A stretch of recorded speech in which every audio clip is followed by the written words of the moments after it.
Hello everyone, welcome back to the channel. आज का ये वीडियो होने वाला है 2025 की होंडा एक्टिवा 110 के बारे में, जहां कुछ बहुत अपडेट करके एक नया वेरिएंट लाया गया है। ये अपने पास में 25th एनिवर्सरी एडिशन है जो यहाँ पे अभी एक्टिवा में आया है। और मैं आपको इसका राइड रिव्यू भी देने वाला हूँ, साथ में वॉक अराउंड भी देने वाला हूँ कि इस स्कूटर में आपको इस वाले वेरिएंट में क्या कुछ मिलेगा, फीचर्स वाइज क्या चीज़ें जो हैं वो अपडेट करी गई हैं, कितना प्राइस ज़्यादा देना पड़ेगा और स्कूटर जो है वो प्रैक्टिकल कितना है, चलने में कितना सही है, सारी चीज़ें मैं आपको इस वीडियो में बताऊंगा।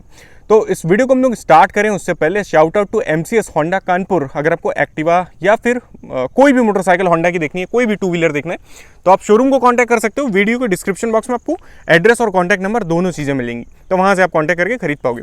चाबी मैं आपको एक्टिवा की दिखाता हूँ। देखो, चाबी नहीं बदली है, सेम वही चाबी है, होंडा की ब्रांडिंग लोगो इस तरफ और दूसरी तरफ भी ये अपने पास में ऐसी लंबी वाली चाबी आ जाएगी। और ये चीज़ जो है, इससे ये शटर लॉक यहाँ पे लगता है, इस जगह पे यहाँ से वो आप खोल सकते हो, बंद कर सकते हो। ठीक है, तो इसको मैं यहाँ पे लगा देता हूँ। अब मैं आपको बताता हूँ कि 25th एनिवर्सरी एडिशन क्यों लाए हैं और उसके अलावा क्या कुछ किया है यहाँ पे अलग। देखो, सबसे पहले तो होंडा टू व्हीलर इंडिया को 25 साल हो गए हैं इंडिया में बिजनेस करते हुए, तो वो कुल मिला के ये एनिवर्सरी एडिशन जो है वो निकाले हैं इन्होंने। इसमें भी आया है, SP 125 में भी आया है, वो भी मैं आपको अभी बीच में वीडियो बना के दिखाऊंगा। पहले मैं दिखाता हूँ क्या कुछ बदला हुआ है। यहाँ पे देखो, आगे की तरफ ये बैज आ जाएगा, इसमें ये देखो लिखा हुआ है यहाँ पे 25th anniversary edition Honda two wheelers India और 2001 से 2025। तो ये चीज़ है, इस 25 साल पूरे होने की वजह से ये यहाँ पे आया है। और चेंजेस वगैरह अगर आप देखोगे तो यहाँ पे आपको देखने को मिलेगा कि अपने पास में ये ग्राफिक्स मिलते हैं नए, जो कि यहाँ फ्रंट में है, पीछे भी हैं। और अपने पास में ये यहाँ पे देख पाओगे आप, इसको ब्राउन कर दिया है। जनरली वेरिएंट में ब्लैक आता है ये, तो ये चीज़ ब्राउन में मिलेगी आपको। और ये स्टिकर तो आ ही जाएगा, साथ में इस वाले मॉडल में LED हेडलाइट आएगी।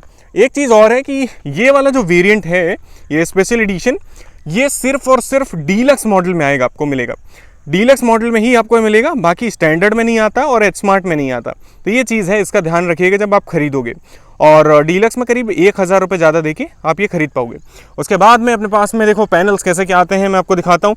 देखो, LED हेडलाइट की यूनिट, ये अपने पास में इंडिकेटर वही बल्ब वाले, ये प्लास्टिक का पैनल यहाँ पर लगा हुआ है, सेंटर में प्लास्टिक का पैनल लगा हुआ है, होंडा की ब्रांडिंग और ये नंबर प्लेट यहाँ पे लगेगी। और क्रोम वगैरह थोड़ा बहुत है। ये जो चीज़ें हैं, ये जो साइड के पैनल्स है, ये इसमें मेटल में है। और फेंडर जो है ये भी मेटल बॉडी में आता है। और एक्टिवा में जैसे आप साइड में यहाँ पे आओगे, ये देखोगे तो यहाँ पे आपको देखने को मिलेगा कि साइड के जो बड़े वाले पैनल्स हैं ये भी मेटल में ही हैं। तो ये चीज़ ठीक है कि इन्होंने एक्टिवा 125 की तरह इसको प्लास्टिक में नहीं किया है, अभी भी मेटल रखा है। बिल्ड क्वालिटी जो है वो हम लोग जानते हैं कि एक्टिवा की काफ़ी हद तक ठीक रही है बाकी स्कूटर्स में, जब आप सेगमेंट में कंपेयर करते हो तो वो चीज़ आपको यहाँ पे भी इसमें बरकरार दिखेगी। उसके बाद में आप देख सकते हो यहाँ पे एक्टिवा का बैज है 3D में, क्रोम में। ये अपने पास में नए ग्राफिक्स हैं जो इस वेरिएंट में आते हैं। देखो, ग्राफिक्स तो देखो सब्जेक्टिव हैं, आपको पसंद है नहीं पसंद है वो आप बता सकते हो। बाकी अगर आपको ये ग्राफिक्स नहीं पसंद आते तो फिर आप स्कूटर वो सिंपल कलर्स में ले सकते हो, वो चीज़ आपको मिलेगी। अब यहाँ पे कलर जो खड़ा हुआ है वो पर्ल सायरन ब्लू खड़ा हुआ है, और एक ब्लैक कलर भी आया है, मैट ब्लैक, उसमें भी आपको ये ग्राफिक्स मिलते हैं। तो ये 2 कलर ऑप्शन यहाँ पे निकाल दिए हैं इन्होंने। अब कुछ और चीज़ें हैं, जैसे कि इसमें अलॉय व्हील्स भी आप देख पाओगे कि अलग हैं। ये आपको थोड़ा सा ब्रोंज फिनिश में मिलेंगे इस तरह के, देखो ये अलग से। तो ये चीज़ है यहाँ पे, ये देखो इस तरह के कुछ देखने को मिलते हैं जो कि थोड़ा सा अलग लगेंगे। फ्रंट का व्हील है 12 इंच का, पीछे वाला है 10 इंच का, ये डिफरेंस आपको मिलेगा। तो अभी भी ये पीछे 10 इंच का ही व्हील दे रहे हैं, जो कि एक कॉस्ट कटिंग का ही पार्ट है। तो वो चीज़ें अभी चल रही हैं। MRF के टायर्स मिलते हैं। बेस मॉडल एक्टिवा का आता है जो कि स्टील व्हील लेके आएगा, फिर वहाँ पे अलॉय व्हील नहीं मिलेगा, बट ट्यूबलेस टायर जो हैं वो आपको बेस मॉडल से ही मिल जाएंगे, तो वो चीज़ ठीक है। टायर सेक्शन देखो इन्होंने दे रखा है फ्रंट का, देखो दिखाता हूँ मैं कितना है, 90/90 12 ये सेक्शन आता है यहाँ पे आगे की तरफ। और जैसे पीछे की तरफ आओगे तो पीछे की तरफ अपने पास में यहाँ पे आता है 80/110 ये सेक्शन आएगा। उसके बाद में एक्टिवा में देखो 3 वेरिएंट आते थे। ये आप स्पेशल एडिशन को एक चौथा वेरिएंट मान सकते हो, जो सेकंड टॉप वेरिएंट होने वाला है। तो इसमें रिमोट वाली चाबी नहीं आती है, वो चीज़ है। और ये अपने पास में देखो आप, ये ड्रम ब्रेक है, आगे 130 mm, पीछे भी आपको ड्रम ही मिलेगा। कोई डिस्क का ऑप्शन अभी तक नहीं आता एक्टिवा में, जो कि मेरे ख्याल से एक वेरिएंट में निकाला जा सकता है, तो वो चीज़ दे सकते हैं, बट नहीं दिया है अभी तक। कॉम्बी ब्रेकिंग सिस्टम इसमें आता है, तो जैसे आप सिर्फ पीछे का ब्रेक अप्लाई करोगे, आगे वाला ब्रेक जो है वो थोड़ा बहुत इंगेज होगा, तो वो चीज़ आपको देखने को ज़रूर मिलेगी। टेलीस्कोपिक है अपने पास में सस्पेंशन, ये ये ऐसे कुछ आते हैं सिंपल वाले, टेलीस्कोपिक सस्पेंशन आएंगे और यहीं पे रिफ्लेक्टर जो है वो प्लेस्ड आपको दिखेगा। उसके बाद में मैं आपको दिखाता हूँ कुछ और चीज़ें, जैसे सीट वगैरह देखोगे तो देखो सीट इसकी जो है उसमें लंबाई चौड़ाई काफ़ी है। इधर से आप देखो दूसरी साइड से, यहाँ पे आप देख सकते हो कि सीट में लंबाई चौड़ाई में कोई कमी नहीं है, लेंथ अच्छी है, विड्थ अच्छी है। जो कुशनिंग है वो थोड़ा सा स्टिफर साइड पे देखने को मिलेगी और ये ब्राउन में है इसमें सीट, इस वेरिएंट में। बाकी इंटीरियर जो है पूरा वो ब्राउन में मिलेगा, कुछ वेरिएंट में ब्लैक में भी आता है, वो चीज़ है अलग अलग। होंडा की ब्रांडिंग पीछे है और ये ग्रैब बार जो है ये भी इन्होंने ब्लू में ही दे रखा है, तो ये चीज़ भी आपको ब्लू में मिलेगी। बाकी ये टेल सेक्शन देख सकते हो, टैंक एक्सटर्नल है, फ्यूल फिलर 5.3 लीटर का टैंक है। और इसको एक्सेस करने के लिए क्या करना है, इसको आप इसको यहाँ पे बीच में सेट करो, ना ऑन है ना ऑफ है, बीच में। उसके बाद सीट खोल लो, यहीं से फ्यूल टैंक ओपन कर लो, दोनों काम कर सकते हो। ये देखो खुला, ये फ्लैप के बाद ये कैप ओपन करनी पड़ेगी और फिर आप यूज़ कर पाओगे। उसके बाद में ये अपने पास में टेल सेक्शन है ऐसा कुछ, इसमें बल्ब टाइप टेल लाइट आती है और वही इंडिकेटर आते हैं बल्ब वाले, ऐसा कुछ लुक पीछे से मिलेगा। उसके बाद में आप यहाँ पे देख सकते हो इसका एग्जॉस्ट, ऐसा कुछ एग्जॉस्ट है यहाँ पे। और उसके बाद में ये है अपने पास में पिलियन के लिए फुटरेस्ट। आगे की तरफ जगह कितनी है, कितना स्पेस आएगा, सामान कितना आएगा, देखो पहले तो ये अपने पास में इतनी कुछ जगह है। चौड़ाई ठीक है, इसमें गैस सिलेंडर आ ही जाता है क्योंकि मेरे पास भी एक्टिवा है तो मुझे पता है कि गैस सिलेंडर इसमें आएगा, इतनी जगह यहाँ पे है। और बैटरी की प्लेसमेंट जो है वो इसी जगह पे है, इसके नीचे यहाँ से खोल के बैटरी जो है रिमूव की जा सकती है। उसके बाद में इस जगह पे आप देखोगे तो टाइप सी चार्जिंग पोर्ट है, एक फ़ोन वोन चार्ज करने के लिए, और फ़ोन को यहाँ पे रख सकते हो। ये पॉकेट यहाँ पे दे रखी है। हुक आ जाएगा एक इस जगह पे और एक आएगा यहाँ पे, तो 2 हुक आ जाते हैं। ये चीज़ें यहाँ पे हैं। इंजन मैं आपको बताता हूँ क्योंकि इस मोटर मतलब इस स्कूटर को खरीदने का सबसे बड़ा रीज़न इसका इंजन रहेगा। इसका इंजन जो है वो 110 सीसी का है, जो कि पावर प्रोड्यूस करता है 7.9 bhp का, और जो टॉर्क है यहाँ पे वो 9.05 न्यूटन मीटर्स का मिलता है आपको। तो ये इसके पावर फिगर से बहुत ही ज़्यादा स्मूथ है। रिफाइनमेंट लेवल्स मतलब रिफाइनमेंट नेक्स्ट लेवल है, उस तरह का इंजन मिलता है। काफ़ी स्मूथ पावर है, वो सब चीज़ें जानते ही हम लोग, रिलायबल भी है। किक आ जाएगा इस वाले वेरिएंट में और सेल्फ भी आएगा। बट वो बात है कि जैसे आप एच स्मार्ट के लिए जाओगे, वो रिमोट वाली चाबी के लिए, ब्लूटूथ कनेक्टिविटी वगैरह के लिए, तो फिर आपको किक स्टार्ट नहीं मिलेगा वहाँ पे। तो ये चीज़ आप ध्यान रखना, अगर आपको किक चाहिए तो नीचे के 3 वेरिएंट जो हैं वो आपके लिए सही रहेंगे। ये एक चीज़ है। उसके बाद में अपने पास में इंजन में पियानो ब्लैक फिनिशिंग वगैरह है। ये अपने पास में पीछे का सस्पेंशन यहाँ पे आप देख पाओगे, क्योंकि 3 स्टेप में एडजस्ट होता है, सिंगल सॉकर आता है, वो चीज़ आपको यहाँ पे देखने को मिलेगी। और साइड स्टैंड एक्सेसरी का पार्ट है, ये स्टैंडर्ड फिटमेंट नहीं है, इसके लिए आपको अलग से पे करके लेना पड़ेगा। सेंटर स्टैंड यहाँ पे मिल ही जाता है। और उसके बाद में मीटर मैं आपको फटाक से दिखाता हूँ क्या कुछ है, तो इसको ऑन कर लेते हैं। डिस्प्ले है 4.2 इंच का। अब देखो ये सेकंड टॉप मॉडल है, डीलक्स पे बेस्ड है, तो यहाँ पे ब्लूटूथ नहीं आएगा। उसके अलावा बाकी बेसिक फीचर्स सब आएंगे, जैसे कि यहाँ पे इको इंडिकेशन है, आरपीएम, स्पीड देख सकते हो, ट्रिप बी देख सकते हो, यहाँ से आप टॉगल कर सकते हो, तो trip A, trip B, total kilometre, ये सब चीज़ें आप देख पाओगे।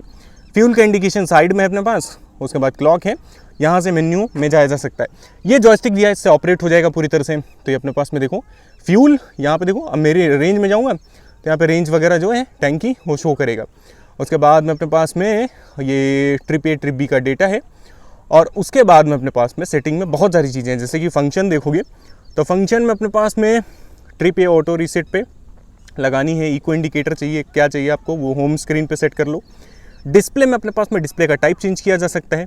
उसके बाद ब्राइटनेस को ऑटो या मैनुअल सेट किया जा सकता है। थीम सेलेक्ट कर सकते हो, फेवरेट इन्फॉर्मेशन सेलेक्ट कर सकते हो। और जनरल में अपने पास देखो क्या क्या है, date and time, unit, restore, default. अब देखो एक चीज़ और है, जैसे आप टॉप मॉडल लोगे तो इसी जगह पे आपको ब्लूटूथ पेयरिंग का सिस्टम जो है वो देखने को मिलेगा। वो चीज़ है सर्विस से रिलेटेड चीज़ें, जैसे कि मेंटेनेंस रिकॉर्ड, कब सर्विस करानी है, सॉफ्टवेयर का वर्जन कौन सा है, क्या की चीज़ें हैं, सब दिखाएगा यहाँ पर। ये मीटर आता है, दिखने में बहुत सही, आपको डे लाइट पे भी क्लियर दिखेगा सब कुछ, वो चीज़ें हैं। और उसके बाद में अपने पास हाई बीम, लो बीम पास आता है। ये अपने पास में यहाँ से मीटर के लिए है, इंडिकेटर है, हॉर्न ऐसा कुछ है, स्कूटर वाला हॉर्न है उसी तरह का मिलेगा। आइडल स्टार्ट स्टॉप सिस्टम दिया है, किल स्विच रिमूव कर दिया गया है, तो वो चीज़ नहीं है, बाकी यहीं से स्टार्ट होगी। तो ब्रेक दबा के साइड स्टैंड हटा के स्टार्ट कर सकते हो, वो चीज़ आपको देखने को मिलती है। ये एक्टिवा के फेमस मिरर जो हैं वो आपको मिल ही जाते हैं, ये इस तरह के, तो वो चीज़ आपको यहाँ पे देखने को मिलेगी। और मैं आपको सीट का अंदर का एक बार लेआउट जो है वो फटाक से दिखाता हूँ, तो आप देखो क्या कुछ है। 18 लीटर का स्पेस है इसके अंदर, कोई बहुत ज़्यादा स्पेस नहीं है, एक छोटा हेलमेट रखने की जगह है। और जैसे आप इसको जुपिटर वगैरह से कंपेयर करोगे तो स्पेस जो है वहाँ पे ज़्यादा मिलेगा, बट यहाँ पे जो है 18 लीटर स्पेस जो है वो इतना ही आता है। उसके बाद में यहाँ पे अपने पास में थोड़ी बहुत किट वगैरह पड़ी है, जो कि यहाँ मेरे ख्याल से कहीं फिट होती है, एक इस तरफ और एक इस तरफ, तो वो फिट हो जाएगी। पेपर वगैरह यहाँ पे रख पाओगे, टूल किट रख पाओगे, टूल किट नहीं सॉरी, ये टीका पट्टी। उसके बाद में बात आती है हाँ सीट हाइट की। 764 mm की सीट हाइट लेके आती है ये, जो कि बहुत ही एक्सेसिबल है। स्कूटर जो है बड़े आराम से हर कोई चला सकता है। और अगर आप ग्राउंड क्लियरेंस की बात करोगे 162 mm का ग्राउंड क्लियरेंस है, जो कि ठीक है एक स्कूटर के हिसाब से। और एक चीज़ और भी है कि जैसे वजन की बात करते हो तो जो स्कूटर है वो लाइट वेट है काफ़ी, मतलब 106 किलो का वजन लेके आता है। भारी बिल्कुल नहीं फील होता, कहीं से भी चलाने वालाने में ऐसी कोई दिक्कत महसूस नहीं होगी आपको, मनूवर करने में शहर में बड़े आराम से चलाओ, ईजी टू राइड है। अब देखो ये तो बात हो गई कि स्कूटर जो है किस तरह का है। अब मैं आपको चला के दिखाता हूँ कि स्कूटर में आपको परफॉर्मेंस किस तरह का मिलेगा और माइलेज वगैरह सारी चीज़ें मैं आपको बताता हूँ और चला के आपको दिखाता हूँ कैसे क्या स्कूटर यहाँ पे है। तो स्टार्ट करते हैं एक्टिवा का राइड रिव्यू और मैं आपको बताता हूँ कि एक्टिवा जो है वो चलने में कैसा फील हो रही है आजकल।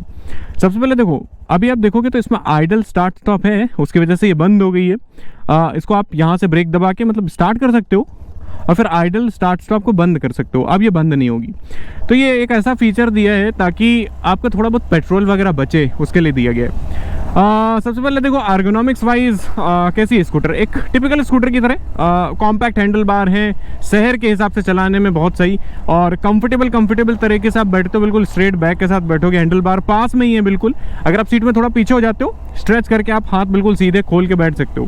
पैर वैर रखने की जगह काफ़ी सही है, उस मामले में ठीक है। और मतलब इसके एर्गोनॉमिक्स जो है वो स्पॉट ऑन है एकदम, सब कुछ हैंडल वैंडल जो है वो एकदम सही जगह पे आते हैं, सही फील होते हैं। अब बात आती है स्कूटर के इनिशियल पिकअप की। तो देखो ये देखो 40-45 बड़े आराम से पहुंच जाती है। अभी पिलियन के साथ में मैं चलाने में लगा हूँ, आराम से 40-45 की स्पीड पकड़ लेती है। उसको इनिशियल पिकअप मतलब एक पंच है इनिशियल में, स्कूटर में वो जो इनिशियल पंच होता है थोड़ा बहुत, वो पंच इसमें है इनिशियल में। तो आपको जैसा शहर में थोड़ा बहुत भगाना होता है हल्का फुल्का, वो काम इससे कर सकते हो आप। स्कूटर जो है भगाने पे भागता भी है थोड़ा बहुत, बट वो इनिशियल पे भागता है, इतना ऐसा मिड रेंज में बहुत ज़्यादा ऐसा नहीं है। फिर आपको एक्सेलरेटर डाउन करके फिर से खोलना पड़ेगा, फिर एक्सेलरेटर डाउन करके फिर से खोलना पड़ेगा, तो वो चीज़ करनी पड़ेगी। जब मिड रेंज वगैरह की बात आती है, जैसे आप आरपीएम मीटर देख सकते हो 4000 के ऊपर मैं गया हूँ। अब ये देखो लीनियर पावर आ रही, ठीक है। अब ये 55, 60, 65 ये धीरे धीरे स्पीड पकड़ेगी। तो लीनियर पावर डिलीवरी है मिड रेंज में। इनिशियल में आपको थोड़ा बहुत पंच मिलता है, जिसकी वजह से आपको स्कूटर चलाने में मज़ा भी आता है। और टॉप एंड में ये फ्लैट हो जाती है, 9000 आरपीएम पे रेड लाइन करेगी ये। और टॉप एंड में मतलब ऐसा कुछ बचेगा है नहीं उसमें। इनिशियल और मिड रेंज जो है वो आपको इसमें मिल जाता है। तो इनिशियल में आपको थोड़ा बहुत पंच मिल जाएगा। और यार स्कूटर लाइट वेट बहुत फील होता है, मतलब अगर आपको नीचे उतर के भी आगे पीछे करना है, मनूवर करना है, या ट्रैफिक में आप स्लो स्पीड में चला रहे हो, पैर वैर लगा के चला रहे हो, तो उसमें आपको ऐसा वेट फील नहीं होता कहीं से भी। हल्का स्कूटर है काफ़ी हद तक वेट में। और उसके अलावा अगर आप बात करोगे कि इस स्कूटर में जो सस्पेंशन है वो कैसे हैं, तो देखो जैसे ब्रेक वगैरह लगाई जाए तो इसका जो फ्रंट सस्पेंशन है वो थोड़ा बहुत दबता है, मतलब हल्का फुल्का दबेगा, आपको थोड़ा बहुत कंफर्ट देगा शहर के हिसाब से। और जैसे मतलब आप गड्ढे वगैरह में कुदाओगे, बड़े गड्ढे कुदाओगे, तो उसमें आपको कुछ बहुत हद तक फील भी कराएगा। और फ्रंट का व्हील इसका 12 इंच का है, तो वो चीज़ तो ठीक है, बट पिछला जो है वो सिर्फ 10 इंच का है। तो पिछले वाले सस्पेंशन जो है वो थोड़ा सा स्टिफनेस भी लेके आते हैं, और उसके साथ में जो इसका मतलब पीछे वाला व्हील है उसका साइज़ थोड़ा छोटा है। तो गड्ढे वड्ढे में जैसे आप जाते हो तो आपको महसूस होती हैं चीज़ें, वो चीज़ है। उसके बाद में जैसे आप बात करोगे कि इस स्कूटर में बैलेंस कैसा है, स्टेबिलिटी कैसी है, देखो काफ़ी हद तक स्टेबल चलता है। एक सर्टेन स्पीड है, मतलब 60-65 तक ये काफ़ी हद तक स्टेबल चलेगा टिपिकल स्कूटर की तरह। और मतलब मनूवर करना इजी है। देखो हैंडल मतलब ये सस्पेंशन जो थोड़ा बहुत स्टिफ है, उसकी वजह से ये चीज़ें आप कर सकते हो। मैं ज़्यादा नहीं कर पाऊँगा क्योंकि अभी फ़िलहाल एक पीछे से स्कूटर मतलब मोटरसाइकिल आ रही है। और उसके बाद में फिर मैं आपको बताता हूँ कि ब्रेकिंग सिस्टम कैसा है। ब्रेक मैं टेस्ट करके थोड़ा बहुत दिखाता हूँ कैसे क्या है। देखो हैंडलिंग वगैरह में कोई दिक्कत नहीं होती, कम जगह में मुड़ जाएगी। व्हील बेस छोटा है, कॉम्पैक्ट है बिल्कुल, कम से कम जगह में मुड़ जाएगी। तो हल्की आप पैर लगाओ और कम जगह में उसको नचा दो, घुमा दो, जो करना है कर दो। अब बात आती है ब्रेक्स की। तो इसमें देखो जैसे पिछला ब्रेक मैं अप्लाई करके देखूँ, ठीक है, काफ़ी हद तक ठीक है। मतलब जो बाइट है वो उसमें पावर बहुत ज़्यादा देखने को नहीं मिलेगा, बट स्कूटर जो है वो रुकती है। ये है कि बहुत ज़्यादा पावरफुल नहीं फील होती ब्रेक, बट ये है कि स्लो डाउन करने के हिसाब से तो ठीक ही है। जैसे फ्रंट की बात करोगे तो फ्रंट ब्रेक भी लगा के देख लिया जाए। यहीं पे फ्रंट में थोड़ा ज़्यादा पावर है। अब देखो यहीं पे डिस्क जो है वो काम आ जाती है। अगर बाई चांस इसमें डिस्क दिया होता है इन्होंने फ्रंट में, तो यार वो फिर मेरे ख्याल से ज़्यादा काम का हो जाता। बट यहाँ पे आपको ड्रम ही मिलेगा। लेकिन इसमें एक चीज़ है, कॉम्बी ब्रेकिंग सिस्टम। जैसे आप पिछला ब्रेक अप्लाई करोगे, मैं पिछला लीवर दबाऊंगा तो आगे वाला जो है वो थोड़ा बहुत प्रेस होता है, वो वाला आगे वाला ब्रेक जो है थोड़ा बहुत काम करता है। तो वो कॉम्बी ब्रेक सिस्टम की वजह से स्कूटर जो है वो थोड़ा बहुत बैलेंस में भी रहती है और ब्रेकिंग सिस्टम में थोड़ा बहुत पावर भी महसूस हो जाती है। तो वो चीज़ है, इस तरह की ब्रेकिंग सिस्टम है। स्कूटर की सीट जो है वो मतलब काफ़ी हद तक कंफर्टेबल है। ऐसा बहुत ज़्यादा सॉफ्ट कुशन नहीं है, बट लेंथ विड्थ के मामले में सही है और स्पेस ठीक है। मतलब हर जगह से कुशन महसूस होता है, लेफ्ट राइट हर जगह से। स्कूटर में देखो सीट वगैरह तो अच्छी होती है, वही चीज़ आपको यहाँ पर मिल जाती है।